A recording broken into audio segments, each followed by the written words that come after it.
Hello everyone, welcome back to my channel Babita Sharma online Sanskrit classes. तो बच्चों, आज हम पढ़ेंगे कविता मेघ आए। तो कक्षा 9 की कविता है ये और इसके कवि हैं सर्वेश्वर दयाल सक्सेना। तो कविता पढ़ने से पहले एक बार कवि परिचय देख लेते हैं, क्योंकि कवि परिचय में से भी आपके प्रश्न बनते हैं और एग्ज़ाम में भी आते हैं। तो सर्वेश्वर दयाल सक्सेना का जन्म उत्तर प्रदेश के बस्ती जिले में सन 1927 में हुआ। उन्होंने इलाहाबाद विश्वविद्यालय से उच्च शिक्षा ग्रहण की। आरंभ में उन्हें आजीविका हेतु काफ़ी संघर्ष करना पड़ा। बाद में दिनमान के उप संपादक एवं चर्चित बाल पत्रिका पराग के संपादक बने। सन 1983 में उनका आकस्मिक निधन हो गया। अचानक से ही उनकी मृत्यु हो गई। इनकी प्रमुख काव्य रचनाएं हैं काठ की घंटियां, बांस का पुल, एक सूनी नाव, गर्म हवाएं, कुआनो नदी, जंगल का दर्द, खूंटियों पर टंगे लोग आदि। कविता के अलावा सर्वेश्वर दयाल सक्सेना ने उपन्यास, नाटक, कहानी, निबंध आदि भी लिखे हैं। दिनमान में प्रकाशित चर्चे और चरखे स्तंभ के लिए सर्वेश्वर बहुत ही चर्चित रहे। उन्हें साहित्य अकादमी पुरस्कार से भी सम्मानित किया गया। तो ये तो था इनका कवि परिचय। अब हम कविता देख लेते हैं। मेघ आए। अब मेघ मतलब बादल आए।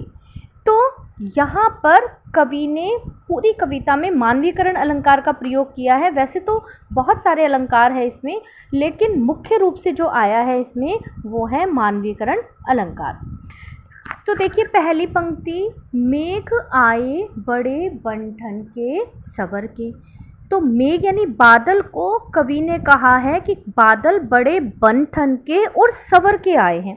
तो देखिए बनना, सवरना, ये जो क्रियाएं हैं ये मनुष्य की होती है ना। बादल तो बनते संवरते नहीं हैं। तो यहाँ पर मानवीय भावनाओं का आरोप किया है कवि ने बादल पर, तो इसलिए यहाँ पर मानवीकरण अलंकार है। यानी बादल को कवि ने यहाँ पर दामाद बताया है। ये जो कविता हम पढ़ेंगे हर पंक्ति के दो दो अर्थ होंगे। यानी इस कविता के अंदर कवि ने बादल के आने की तुलना सजकर आए हुए अतिथि यानी दामाद से की है।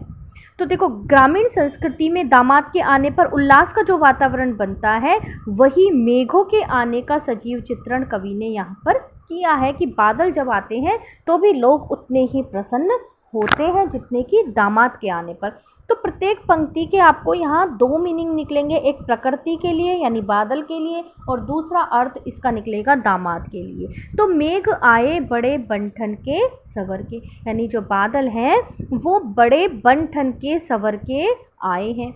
आगे आगे नाचती गाती बयार चली। तो बादल आने से पहले उसके आने की सूचना देती है हवा, यानी बादल जब आते हैं तो हवा भी आती है। तो कवि कह रहा है कि आगे आगे नाचती गाती बयार चली। बयार का मतलब हवा, हवा का पर्यायवाची शब्द भी है। तो बादल के आने की सूचना दे रही है हवा। तो हवा उस बादल के आगे आगे नाचती गाती हुई चल रही है। जैसे कि गाँव में जब दामाद आता है, मेहमान जब आता है, तो उसके आने की सूचना गांव की जो स्त्रियां हैं, गांव की जो किशोरियां हैं, लड़कियां हैं, वो दौड़ती हुई उसकी खबर उसके घर तक पहुंचा देती है। यानी मेहमान से पहले उसके आने की खबर घर पहुंच जाती है। तो उसी प्रकार से बादल के आने की खबर हमें दे रही है हवा। दरवाजे खिड़कियां खुलने लगी गली गली। और जब हवा चली, बादल आए, हवा चली, तो प्रत्येक गली के खिड़की और दरवाजे खुलने लगे। तो बादल को देखने, जब आप देखते हो कि बादल आते हैं और ज़ोर ज़ोर से हवाएं चलने लगती हैं, तो घर के खिड़की दरवाजे अपने आप खुल जाते हैं। उसी प्रकार जब गांव में मेहमान आता है, कोई दामाद आता है, तो उसको देखने के लिए लोग अपने घर के खिड़की दरवाजे खोल लेते हैं और उसको देखने के लिए उत्साहित होते हैं कि देखें कौन आया है, कौन मेहमान आया है। तो उस मेहमान को देखने के लिए सभी के खिड़की और दरवाजे खुल गए हैं और लोग उसको निहार रहे हैं। पाहुन जो आए हो गांव में शहर के। पाहुन मतलब मेहमान, दामाद। मेहमान भी कौन है? दामाद। दामाद जो आए हैं गांव में शहर के, यानी शहर का दामाद गांव में आया है। तो गांव में जब मेहमान आता है तो लोग उसको देखने के लिए उत्साहित होते हैं, सभी लोग उसको उस उत्सव में शामिल होते हैं, गांव के सभी लोग। तो यहाँ पर कवि ने ग्रामीण परंपरा का या हमारी सभ्यता और संस्कृति की ओर भी हमारा ध्यान आकर्षित किया है कि पहले के समय में जब गांव में किसी का भी दामाद आता था, घर में किसी का भी दामाद आता था, तो प्रत्येक गांववासी प्रसन्न होता था, उसको देखने के लिए उत्साहित होता था और उतनी ही उसको खुशी होती थी जितने की जिस घर का वो मेहमान है। तो सभी को खुशी होती थी, वो सारा वर्णन कवि ने यहाँ पर किया है। तो कविता जो है इसका अर्थ यहाँ से शुरू होता है कि पाहुन जो आए हो गांव में शहर के, यानी शहर का जो दामाद है गांव में आया है, अर्थात जिस प्रकार से दामाद जब आता है तो उसके आने की खबर गांव की किशोरियां पहले ही दे देती हैं। उसको देखने के लिए प्रत्येक गली के खिड़की दरवाजे खुल जाते हैं कि देखें कौन मेहमान आया है, किसके घर आया है, कैसा है, आदि उत्सुकता लोगों में होती है और उसके आने से सभी लोग बड़े प्रसन्न भी होते हैं, हर्षोल्लास का माहौल वहाँ पर होता है। उसी प्रकार से वर्षा ऋतु में जब बादल आते हैं, बादल की सब प्रतीक्षा करते रहते हैं बेसब्री से, और जैसे ही आकाश में बादल दिखाई देते हैं तो उनके आने की खबर सबसे पहले हवाएं दे देती हैं। तो हवा चलनी शुरू हो जाती है, लोगों के खिड़की दरवाजे खुलने लग जाते हैं हवा के कारण, और सभी लोग देखते हैं कि बादल आकाश में आ गए हैं। तो उसी प्रकार से वो प्रसन्न होते हैं जिस प्रकार से दामाद को देखकर लोग प्रसन्न हो रहे हैं। अब इन चारों पंक्तियों का मैं आपको शिल्प सौंदर्य भी बता देती हूँ कि पहली जो पंक्ति आई है, मेघ आए बड़े बंठन के, इसमें मानवीकरण अलंकार है। आगे आगे नाचती गाती बयार चली, इसमें भी मानवीकरण अलंकार है, यानी बयार यानी हवा का स्त्री के रूप में मानवीकरण किया है और बादल का दामाद के रूप में मानवीकरण किया है। ठीक है। पाहुन जो आए हो गांव में शहर के, तो पाहुन कौन होता है? पाहुन मतलब दामाद, है ना। तो दामाद का बादल के रूप में, बादल के रूपक द्वारा प्रस्तुत किया है पाहुन को, बादल को पाहुन यानी दामाद के रूप में प्रस्तुत किया है। तो यहाँ रूपक अलंकार भी है और ये जो शब्द आया है ज्यों शब्द जो आता है तो यहाँ उत्प्रेक्षा भी अलंकार है। तो उत्प्रेक्षा अलंकार की पहचान होती है मनु, मानु, मनहु, ज्यों आदि अगर शब्द आते हैं किसी काव्य पंक्ति में तो वहाँ पर उत्प्रेक्षा अलंकार होता है। तो इस पंक्ति में पाहुन जो आयो उत्प्रेक्षा अलंकार भी है और रूपक अलंकार भी है। और कवि ने योजक चिन्हों का प्रयोग किया है, बादल का बहुत ही मनोहारी चित्रण किया है ना। तो ये हो गया इसका शिल्प सौंदर्य। अब आगे देखो पंक्ति, पेड़ झुक झांकने लगे गर्दन उचकाए, आंधी चली धूल भागी घाघरा उठाए, बाकी चितवन उठा नदी ठिठकी घूंघट सर के, मेघ आए बड़े बनठन के सवर के। तो बादल जब आते हैं तो हवा चलती है और हवा के कारण पेड़ झुक झांकने लगे। पेड़ कभी झुकते हैं कभी सीधे हो जाते हैं। आपने देखा होगा जब हवा तेज़ चलती है तो पेड़ एकदम से झुक जाते हैं, ज़मीन की तरफ बिल्कुल टिक जाते हैं, फिर वापस सीधे खड़े हो जाते हैं। छोटे पेड़ों को ऐसा लगता है कि गर्दन उचका उचका के बादलों को देख रहे हैं। अब मेहमान के लिए जब मेहमान आता है तो जो बड़े लोग होते हैं जैसे लंबे हैं तो वो नीचे झुककर उसको देखने की कोशिश कर रहे हैं, जो छोटे हैं, छोटे कद वाले व्यक्ति हैं तो वो उचक उचक कर उस मेहमान को देखने की कोशिश कर रहे हैं।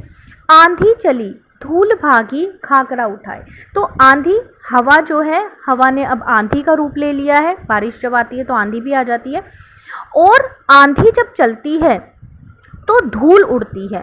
और धूल जब कभी कभी आपने धूल में देखा होगा बवंडर उठता है, गोल गोल धूल एकदम गोल गोल घूमने लग जाती है बवंडर की तरह, उसको बवंडर बोलते हैं। तो कवि को ऐसा लग रहा है कि मानो कोई स्त्री अपने घाघरे को उठाकर थोड़ा सा ऊंचा करके और दौड़ रही है, यानी उसने मेहमान को देख लिया है। अल्लड़ स्त्री का वर्णन किया है यहाँ पर कवि ने कि जिसने मेहमान को देख लिया है और मेहमान को देखकर वो अपने घाघरे को थोड़ा सा ऊंचा करके, क्योंकि घाघरे में बहुत घेर होता है, अगर वो ऐसे ही भागेगी तो गिर सकती है, इसलिए उसने घाघरे को थोड़ा सा ऊंचा किया है और वह दौड़ी चली जा रही है उसके आने की सूचना देने के लिए। उसने उसको मेहमान को देख लिया है और उसको देखकर वो दौड़ी चली जा रही है। तो यहाँ पर जो ये धूल है वो ग्रामीण स्त्री का यहाँ पर मानवीकरण किया है, धूल का ग्रामीण स्त्री के रूप में। तो इसमें भी मानवीकरण अलंकार है और पेड़ों का मानवीकरण हुआ है नगरवासी के रूप में।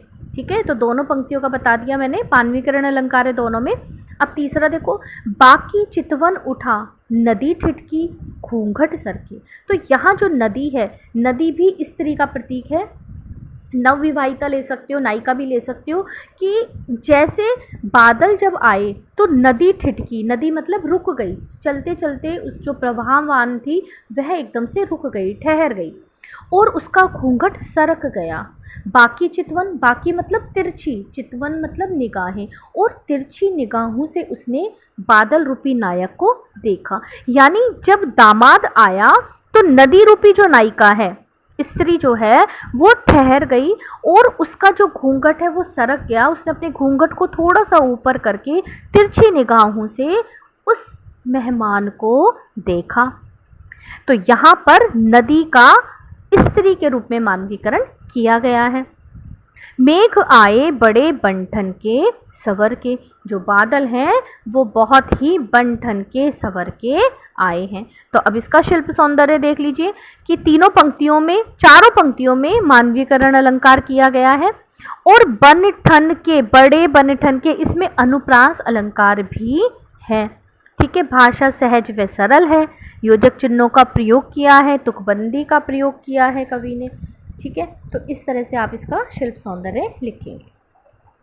आगे है, बूढ़े पीपल ने आगे बढ़कर जुहार की, बरस बाद सुधी लीनी, बोली अकुलाई लता, ओट हो किवाड़ की, हर साया ताल लाया पानी परात भर के, मेघ आए बड़े बंठन के सवर के। अब देखो, बूढ़े पीपल ने आगे बढ़कर जुहार की, यानी जब वर्षा ऋतु आती है तो आपने देखा होगा हवा जब चलती है तो बूढ़ा जो पीपल का वृक्ष होता है वो कभी झुकता है, कभी सीधा होता है, यानी हवा के कारण पेड़ सभी झुकते हैं। तो जो यहाँ पर पीपल को बूढ़ा विशेषण बताया है, क्योंकि जिस प्रकार से जब मेहमान आता है तो मेहमान का स्वागत भी घर के बड़े बुजुर्ग करते हैं, बड़े बुजुर्ग झुककर उसका स्वागत करते हैं। जुहार का मतलब स्वागत करना, जुहार एक रस्म भी होती है, जब मेहमान आता है तो उसके स्वागत जो किया जाता है उसको बोलते हैं ये। तो शादी ब्याहों में भी एक शब्द आपने सुना होगा, नीम जुहारी जिसको बोलते हैं। तो जुहार करना, जब दामाद आता है तो उसका स्वागत सत्कार किया जाता है और घर के बड़े बुजुर्ग उसका स्वागत करते हैं। तो यहाँ पीपल को बड़ा बुजुर्ग इसीलिए कहा है, इसके दो कारण हैं। एक तो पीपल जो होता है उसकी आयु बहुत लंबी होती है, और पीपल का धार्मिक महत्व भी है। हम पीपल को काटते नहीं हैं, हम उसकी पूजा करते हैं, इसलिए पीपल की आयु बहुत लंबी हो जाती है, बहुत बड़ा हो जाता है वो। और यहाँ कवि ने बताया है कि जिस प्रकार से पीपल झुककर बादल का स्वागत कर रहा है, उसी प्रकार से जो घर के बड़े बुजुर्ग हैं वो दामाद का झुककर, मेहमान का झुककर स्वागत कर रहे हैं। बरस बाद सुधी लीनी, बोली अकुलाई लता, ओट हो किवाड़ की। अब लता यहाँ पर नायिका है ना। तो नायिका ने जैसे ही दामाद को देखा, यानी अपने पति को जब देखा, तो दरवाजे की ओट में, किवाड़ मतलब दरवाजे की ओट में होकर, उसके पीछे छुपकर, ओट मतलब पीछे छुपकर, वो बोली, शर्माती हुई बोली, बरस बाद सुधी लीनी, यानी तुमने एक बरस के बाद मेरी सुध ली है। कि बादल जो हैं एक बरस के बाद आए हैं, बहुत समय के बाद आए हैं। देखो, वर्षा ऋतु साल भर में आती है, इसलिए यहाँ पर कवि ने उसका वर्णन किया है कि साल भर के बाद आए हैं बादल। तो लता रूपी जो नायिका है वो उससे शिकायत कर रही है, और सीधे नहीं बात कर रही उससे, दरवाजे की ओट में खड़ी होकर वह उससे बात कर रही है। तो लता जो है, बेल जो है, पेड़ से लिपटी हुई है, और वह बादल रूपी नायक से शिकायत कर रही है कि इतने दिनों के बाद तुम आए हो। हर साया ताल लाया पानी परात भर के। और बादल जब आते हैं तो तालाब जो है पानी से भर जाता है, और पानी की चमक दिखाई देती है, तो ऐसा लगता है कि जो तालाब है वो प्रसन्न हो गया है, खुश है। और पानी परात भर के, यहाँ पर कवि कह रहा है कि जब मेहमान आता है तो मेहमान का स्वागत करने के लिए परात में पानी भर के लाया जाता है और उसके पैर धोए जाते हैं। पैर धोने की रस्म जो है वो की जाती है। अब यहाँ हमारी कुछ जो हमारी परंपराएं हैं उनकी ओर कवि हमारा ध्यान आकर्षित कर रहा है कि जब गांव में मेहमान आता है, कोई नया दामाद आता है, तो उसका पैर धोकर उसका स्वागत सत्कार किया जाता है। एक परात में या फिर थाली के अंदर पानी भरा जाता है, उसमें उसके पैरों को रखकर उसको धोया जाता है। तो ये हमारी परंपरा है। आज भी आप ग्रामीण परिवेश में देखोगे तो ये सब आज भी होता है। तो कहते हैं कि तालाब है वो ऐसा लग रहा है मानो परात भर के पानी की लेकर आया है और उसका स्वागत कर रहा है, बादल रूपी मेहमान का स्वागत कर रहा है। मेघ आए बड़े बन ठन के सवर के, जो बादल हैं वो बहुत ही बन ठन के सवर के आए हैं, जैसे कि कोई दामाद सज सवर कर आया है। तो देखो यहाँ पर बादल को बन ठन के सवर के आना कवि ने क्यों कहा है, ये आपके प्रश्न में भी आएगा। क्योंकि देखो जिस प्रकार से मेहमान जब आता है, दूल्हा जब दामाद जब अपने ससुराल जाता है तो वो बन ठन के सवर के जाता है, अच्छे से तैयार होके जाता है, अच्छी वेशभूषा धारण करता है, तो उसको आने में देरी हो जाती है, तैयार होने में समय लग जाता है। उसी प्रकार से बादल भी इतने समय के बाद आए हैं, तो कवि को लग रहा है कि इनको भी बनने संवरने में समय लगा है बादल को, इसीलिए बादल को आने में देरी हो गई है। दूसरा कारण कवि बता रहा है कि जो बादल हैं वो भी कभी काले दिखाई देते हैं, कभी भूरे रंग के दिखाई देते हैं, है ना, सांवले रंग के। तो नीले नीले आसमान में काले काले बादल कवि को बहुत ही खूबसूरत लग रहे हैं, बहुत ही मनोहारी लग रहे हैं। इसलिए कवि कह रहा है कि बादल बिल्कुल दामाद की तरह बन ठन के सवर के आया है, यानी सज धज के आया है। क्षितिज अटारी गहराई दामिनी दमकी, क्षमा करो गांठ खुल गई अब भरम की। क्षितिज अटारी, क्षितिज मतलब वह स्थान जहाँ पर धरती और आसमान मिलते हुए से प्रतीत होते हैं, और अटारी मतलब छत। अब यहाँ नीचे वाली जो पंक्ति है, क्षमा करो गांठ खुल गई अब भरम की, जो नायिका है, लता रूपी जब नायिका ने अपने दामाद, अपने पति को अटारी पर देखा, अटारी मतलब छत पर जब देखा, तो उसको ये यकीन हो गया कि जो नायक है वो आ गया है।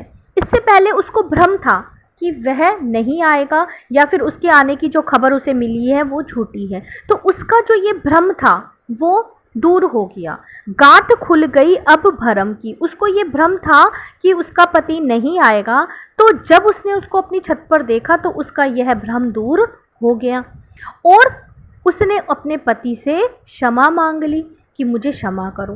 अब बादल के लिए आया क्षितिज अटारी। क्षितिज का मतलब क्षितिज में, आसमान में बादल जो हैं वो दिखाई दे रहे हैं और उनके हृदय में दामिनी दमकी, बिजली चमक रही है।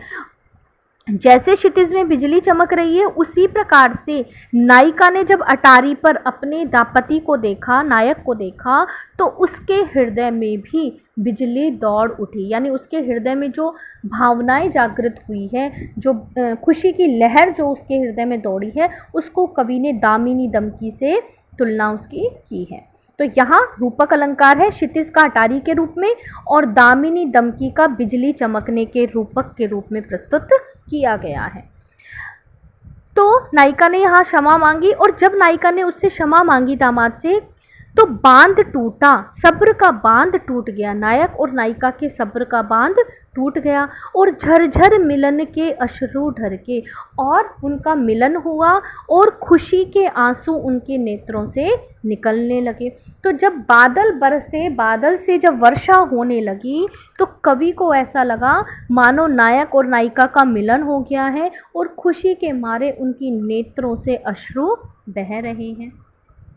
मेघ आए बड़े बनठन के सवर के, जो बादल हैं वो बहुत ही बनठन के सवर के आए हैं, यानी बादलों का, मेघों का पाहुन के रूपक द्वारा प्रस्तुत किया गया है। मेघों को तो बादल को दामाद के समान बताया गया है। तो उम्मीद है आपको इसकी व्याख्या समझ आई होगी। तो बच्चों, अगर आपको ये वीडियो अच्छा लगा है तो प्लीज़ लाइक करना और कमेंट्स भी करना। और अगर आपने अभी तक मेरे चैनल को सब्सक्राइब नहीं किया है तो प्लीज़ चैनल को सब्सक्राइब भी करना। धन्यवाद।